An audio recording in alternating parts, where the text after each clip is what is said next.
Can you use an SBA loan for real estate? Come on, man, that's too easy. Actually, that's one of my specialties. Because now you can buy a business that's producing cash flow and the real estate that is attached to. Let's do it. I'm going to come over here to the many websites that I know, but I'm going to click on this random one that says must have real estate included. Right there.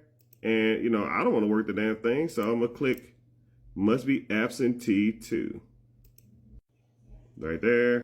Here's a distillery in Georgia, and the asking price is $10 million. This is the cash flow, how much goes to the owner.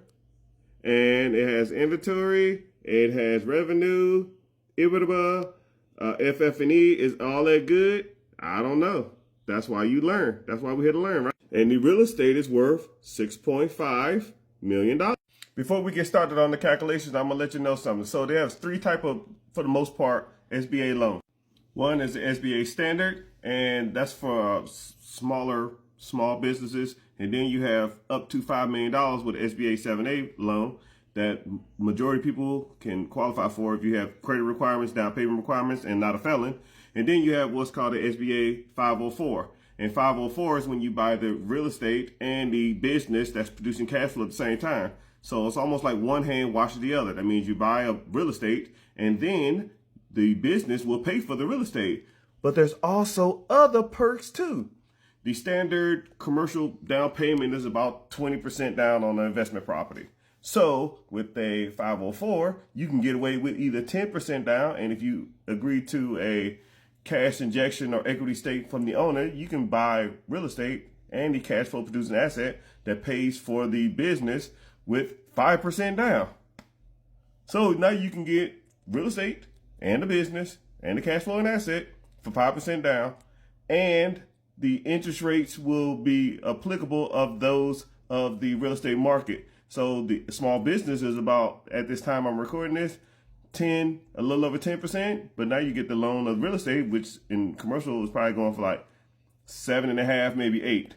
So now you get a cheaper interest rate, and you get lower level of entry, and you get the cash flow and producing asset. So let's put this distillery in the calculations and see if they're on a standard SBA loan. You put your $1 million down, because 10% down of 10 million is $1 million, which is a lot of money, but just work with me. 10% interest rate over 10 years. The payment is 1.4 million. You cash flow 2.3, and that's a difference of $837,000 to you. But this is real estate owned. So now, instead of a 10% interest, you get 8% interest rate because of the real estate. And instead of 10 years, because it's an SBA loan, now you get 30 years. And now instead of you paying $1.4 million of payment, now you pay $799. But you're still cash flowing the $2.3 million. So cash flow coming in, $2.3 million minus the $799 equals $1.5 million. So now you made an extra $800,000 a year just because you bought the real estate with the business instead of just doing it, just the business.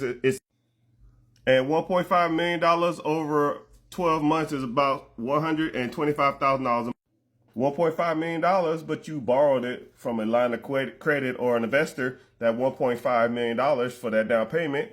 You pay them that $1 million back. You make $500,000 a year and you ain't got no money in the deal. Man, this is comically easy. Comically. But I teach you how to do it. I got a free class, link in the bio, called Be Your Own Boss.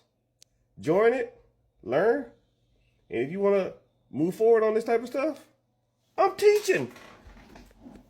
I can't buy them all, people. I can't buy them all. But I can teach you how to buy some. I can teach you how to find them, scale them, evaluate, sell them. And you be kicked up like your boy, Mr. Richard. And at least like and follow. See you in class.